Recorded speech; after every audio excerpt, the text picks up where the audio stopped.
Hello and welcome into Pat's Latest. I'm your host, Mike Gambardella, and we are officially almost into silly season for the NFL.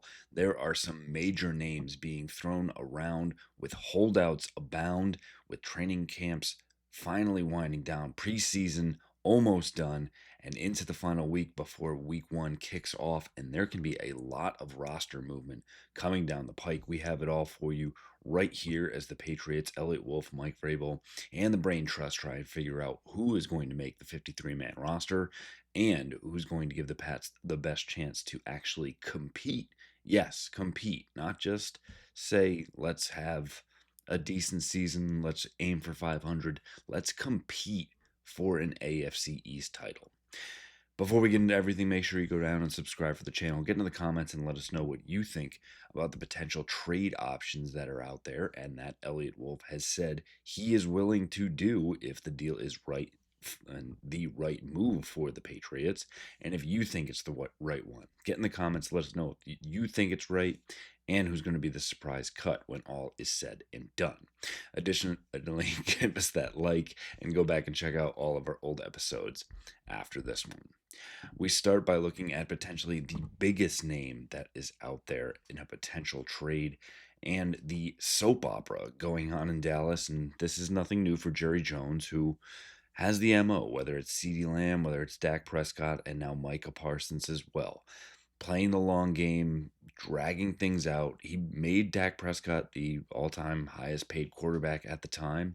Will he eventually do the same for Micah Parsons and let him earn all the money? And is it worth it to actually go through all of this? Well, Adam Schefter has chimed in and said that Micah Parsons and the Dallas Cowboys are likely headed for a divorce. Yes, a split that it could be via trade and it could be now. It could happen today. It could happen tomorrow, or it potentially could drag on and happen after the season.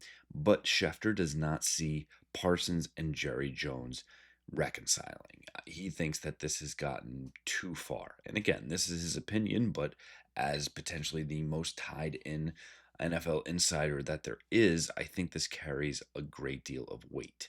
Now, will Elliott Wolf get the blessing from Robert Kraft to say, I'm going to take our first and our second next year, as well as Anthony Jennings, Kyle Duggar, and Keon White, and we're going to give all of that to the Dallas Cowboys to then give $35 million per year, probably more, to be perfectly honest with you. You're probably looking at the $40-45 million mark for a guy that can be in the conversation of the best non-quarterback in the league.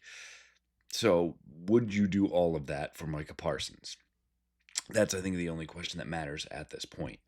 For me right now, I think you would do it. I think best case scenario is that Micah Parsons and Dallas kind of put everything to the side, say, look, let's try and get through this season. There's enough talent in Dallas where they could find a way to bounce back after a few down years and be competitive as well. So then let it play out the string, let Parsons get to the end of the season, and the Patriots are back in the same spot and potentially have a little bit more wiggle room and the ability to forecast what they need and what they can actually invest in before making a move for Parsons. Again, if things continue to devolve between Jerry Jones and Micah Parsons, at the end of the day, I think you have to say, yes, push all your chips in and go get one of the best top 5, top 10 players in this league, if not top 3 defensive players in this league, and a true game wrecker. There are so few of them in this league, and when quarterbacks become so important, you must have the ones on the edge that can affect it. Again, I think there is a lot, whether it's soap opera, whether it's the back and forth. Again, Adam Schefter is now in on this story as well. We'll see how it all plays out and have the latest updates for you here. One update we can give you is the backfield for the New England Patriots, and it's going to be a damn good one. Whether you're lining it up as one of the best in the league, I think the 3 guys that have proven that they can move the rock at the end of the day, it's going to be something that's truly important for Drake May and taking the pressure off of him. And Ramondre Stevenson and Antonio Gibson did a dual press conference after practice on Tuesday and spoke about having multiple talented guys back there, and asked if they have or believe that they have one of the better running back rooms in the NFL. Ramondre Stevenson said point blank, I would say so, for sure. Gibson chimed in to say this, we have something special. We got power, we got speed, we got it all. So long as we lock in on the details, we do what coach is asking of us, we'll definitely prove it to y'all. And again, you have Ramondre that got the contract and needs to work his way back, had the fumbling issues, and Mike Vrabel has even chimed in that maybe not all of that is his. Antonio Gibson, no matter where he's gone, has seemingly been productive, and I think especially when you get into this backfield split, which he commented that he very much likes and enjoys. He doesn't want to be a bell cow back. He doesn't want the 25, 30 touches. He wants his 10 to 15, be ready, be spry, and be able to maximize that ability.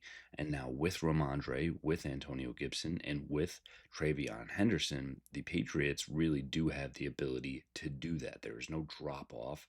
And again, should one of those guys really step up and run away with it, not a bad thing either. I think it is an interesting take, and I think Ramondre eventually piggyback off of it and said, "Yeah, I like that. Whatever the coaches need." I think Ramondre probably would be more towards saying, "No, give me 20 touches and see what I can do with them."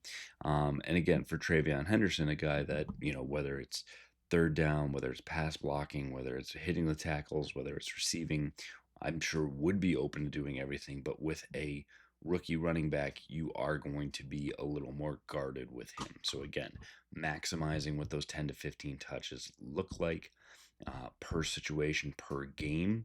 And again, a good problem for the Patriots to have, and having three truly talented running backs that they'll be able to work through and really get the most out of. And I think at the end of the day, as long as Ramondre and Gibson can learn a little bit from Travion, yes, learn from the rookie on how to pass block and pick up a blitz, then at the end of the day, the Patriots will be in a much better position to compete potentially for that AFC title.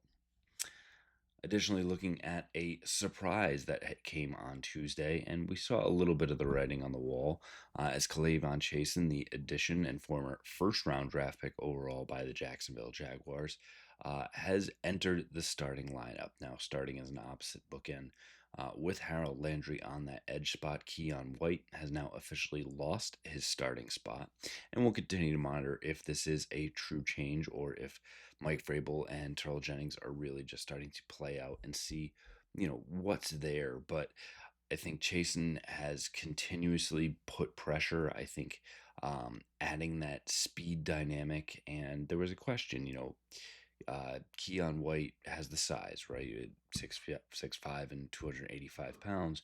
You're looking at Chasen, who is 6'3" and 250. That's a lot of meat missing, if you will.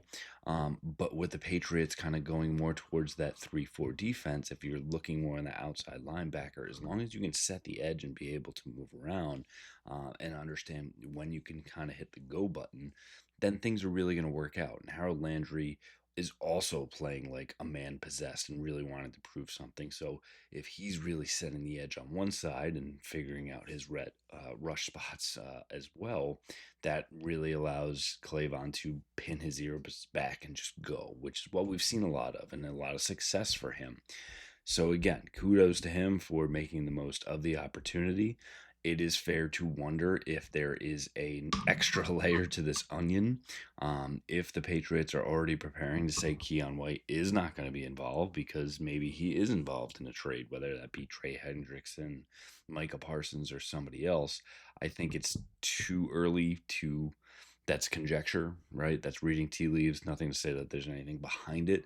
But again, it's good to see the Patriots at least have the talent behind those spots and be ready to build out, what their pass rush is going to look like, what their depth chart is going to look like.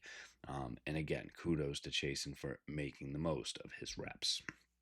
And finally, we end by taking a look at some of the cuts and trades that the Patriots will need to make, could potentially make, as they need to trim this roster down from 90 players down all the way down to 53. I think When it comes to Jalen Polk, same way we've seen Lan Larison and potentially even Kendrick Bourne as well. Don't be surprised to see the Patriots take advantage of the IR spots a lot. If these guys are not going to be ready for 4 weeks, 5 weeks, 6 weeks, half the season, this can be a way for them to put them on the IR, mark them for return, and then see what the roster looks like at that time. I think Jalen Polk, there was a rumor that actually came out on Tuesday as well that the Steelers have done some homework on the second year wide receiver for the Patriots and Jalen Polk, the second rounder out of Washington, and kind of adding that he's likely to get cut or traded at this point. And now it really depends on what his health is. He's had the injury, he hasn't been able to make it back. We'll see what happens for the third and final preseason game here as well. But if it does not look like Jalen Polk is making this roster, and the same is going to go for Kyle Duggar and Anthony Jennings, who are guys that played into the fourth quarter in the last preseason game, the win over the Minnesota Vikings. You know, now they're on the scout team. They are just buried on the depth chart. And this happens when you're bringing in a new head coach, a new defensive coordinator, new. The guys that seemingly had spots before, if coaches and evaluators have other guys that they like, you're pushed down and you have to prove it. And yeah, you get the opportunity to do so, and maybe not proving to your coaches that you need the spot, because sometimes when the other guys are in front of you, that's just what you're working with. But you're at least able to put tape on film and show that maybe I can do this. And that's why Kyle Duggar had the interception in the last game. And that does look a little bit better, even if his coverage metrics are very much far from where they should be. So again, it will be interesting to keep an eye on those three. Those would be the big ones for us, either on the cut or the trade market. Throw Cole Strange in there, former first rounder. On the offensive line, that could be another candidate to not see time here with the Patriots and either be a cut or a trade candidate. But again, the Patriots will get very interesting, should we say, or inventive to get down to this 53-man mark. And again, we will have it for you again with our last roster projection before the final preseason game, and then getting into, before obviously week one, what the surprise cuts might be for your New England Patriots. That'll do it for us here on this episode of Pat's Latest. Again, get into the comments. Let us know what you think about Micah Parsons and the potential roster changes coming to your Patriots. Go down and subscribe for the channel and get all the latest updates for your Pats as we bring it to you every day here on Pat's Latest. Make sure you give us the like. Go back and check out all of our old episodes so you know what's going on in New England, as we have it all here, right here for you. Fight on, Foxborough.